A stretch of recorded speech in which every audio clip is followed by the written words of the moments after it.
What's good, YouTube? It's your boy, Blue Blood Sports TV, back at y'all with another one. So, well-renowned Hall of Fame former trainer turned colorful analyst and boxing pundit, Teddy Atlas. He weighs in on undefeated rising welterweight superstar title contender, Jaron Boots Ennis. Jaron Boots Ennis is now 29 wins, no losses, no draws, 27 big wins by way of knockout. He is 24 years of age, 5'10", with a 74-inch arm reach, okay? With that said, Jaron Boots Ennis, he took on undefeated Canadian star boxer Custio Clayton for the IBF, International Boxing Federation, mandatory title opportunity, in which he stopped Custio Clayton with an overhand right, doubled up the jab, followed by the overhand right behind the ear, and he knocked out Custio Clayton, okay? And so with that said, he's already considered a phenom, and many people already have him on deck as being the guy to be the next face of the sport of boxing. Well, Teddy Atlas, he took it to another level. He already gets high praise. Teddy Atlas, he took it to another level. He said that, I haven't seen a guy this good and this big and this talented at a welterweight division since we saw legendary, iconic Hall of Fame superstar boxer Thomas the Hitman Hearns. He said, with this much power, versatility, and skill, it's the last time we saw a guy of this stature was Thomas the Hitman Hearns. So he said that he's going to be the boogeyman division, and there's no need for him to fight the level of fighters of Custio Clayton. He said he want to see him in the ring with the absolute best there is to offer. And he stated that, Custio Clayton was supposed to be a test. He said, but every guy that he gets in the ring with until he fights the champions is going to be just that. He's not going to break a sweat. He said that, you very rarely going to see him break a sweat with B and C level types of fighters, right? So he said, I want to see him in there with the absolute best there is to offer. Now we know he's in the welterweight division, and so the two champions are undefeated, unified, 3-belt welterweight world champion superstar boxer Earl the True Spence Jr., who is widely considered by many to be top 2 best pound-for-pound fighters in the world. And the other is the WBO welterweight world champion, who is widely considered by many to be the #1 best pound-for-pound fighter in the world, in Terrence Boyd Crawford. The problem with that is they're on pace to fight each other, okay? And many people look at and view them as being the only challenge for Jaron Boots Ennis, okay? Is Errol Spence and Terrence Crawford. But they make for the biggest fight in the sport of boxing. They are 2 undefeated champions, so they make for the biggest fight in the sport of boxing. So with that said, Teddy Atlas, he absolutely goes in. He said that, he sees the only competition being for Jaron Boots Ennis if he goes up to middleweight. He said that, go to 160. He said he don't see many big fights at 154. That's a challenge for Jaron Ennis with his skill set. He stated that he wants to see Jaron Ennis go up to 160 and fight Jaime Munguia. He said, go fight Jaime Munguia. And he picked Jaron Ennis to beat Jaime Munguia. But he also stated that, we already know, though, Jaron Ennis needs to collect the belts at welterweight, and he don't want to miss out on title opportunities. But Teddy Atlas is just saying the only test I see him having is Jaime Munguia, or 160 pounder.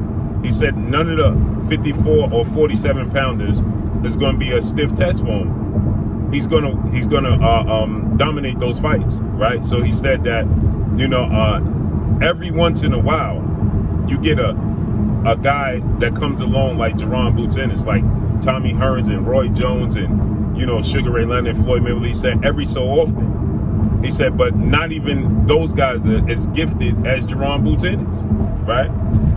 And this is what I've been stating. But, when you give a guy a lot of high praise and he's just starting out, people look for any and every reason to not give him credit, or dare I say, to discredit him. okay?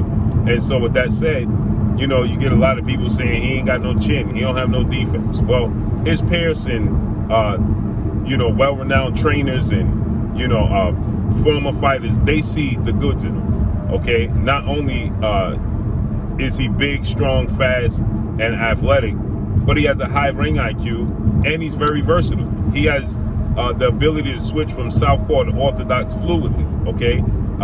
And that's another thing Teddy Atlas, he attests to. He stated that you look at the way and the manner he makes adjustments, and, you know, he is able to just easily use his jab and control distance, control the range, because he's bigger, faster, and stronger than everybody. He says that, you know, he has to be looking at these guys as food, right? That's what Teddy Atlas said. He said he has to be viewing these guys as food, right? Because he has to look at them and say, none of these guys are athletically as gifted as I am. They're not big and strong as I am. And he says that, you know, he said maybe he looks even bigger. He said, I was enamored with his size. So he said that the size of Jaron Boots Ennis caught my attention. He said, and maybe he's really not that big. He stated maybe he just looks that big because when you're dealing with the knockless, the monsters, and, you know, he says that sometimes where, you know, you get in the ring or you looking at a guy, or, you know, the way a guy is perceived, you know, as monsters, he said they look bigger than they actually are because, you know, the aura, you know, so he said he looks like a monster, right? He said he looks way bigger than everybody. Like I said, you know, there was people when I did a live stream about the fight telling me that he don't look that big and that Terrence Crawford is going to knock him out.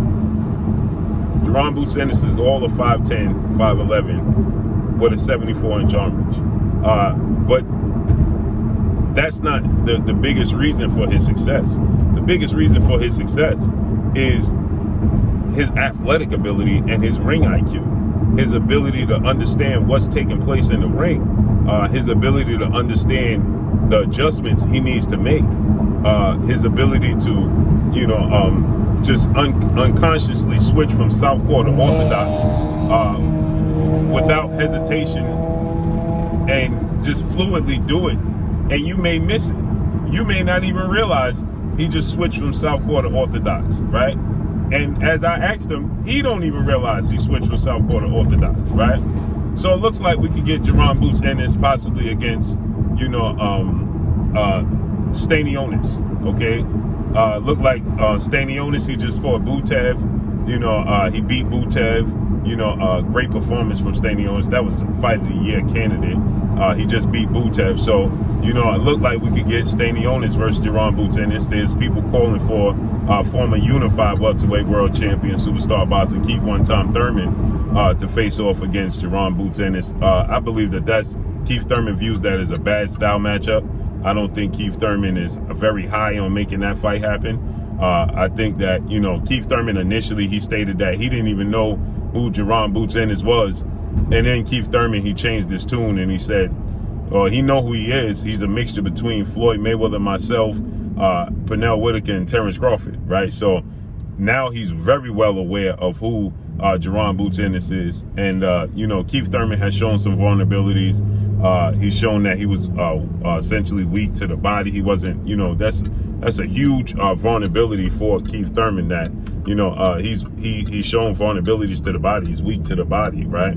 And so with that said, you know, Jaron Ennis arm reach. Keith Thurman is about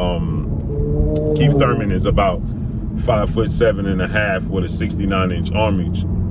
So Jaron Ennis gonna have a 3-inch height advantage and a 5-inch arm reach advantage. He's younger, he's faster, he's stronger. He'll be able to touch Keith Thurman to the body, and that'll ultimately be a problem for Keith Thurman, the adjustment Keith Thurman makes. So with that said, I don't believe that Keith Thurman will accept the fight. But, you know, Stanionis, who is, you know, the WBA, you know,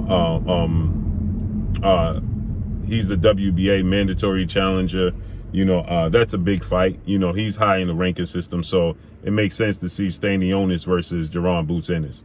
So let's see how this unfolds. I've been telling people, and, you know, more and more people, you know, they're just expressing their their praises of Jaron Boots Ennis, and is well deserved. So let's see how everything unfolds. I believe you'll see Jaron Ennis versus Stanionis in his next fight. But that's all I got for y'all. Make sure you hit the like button. Drop a comment in the comment section. Let me know what y'all think. Y'all already know what it is. It's your boy Blue, Blue Blood Sports TV. Hate, like, comment, and subscribe. You haven't subscribed, hit the subscribe button, hit the like button, hit the bell icon, and get all the new notifications. Follow me on Instagram at Blue Blood Sports TV, all one word. Y'all already know what it is. Shout out to the entire LDBC. Shout out to New Media. Shout out to Black Media Row. Make sure you like your shitty videos. That's all I got for y'all. Peace.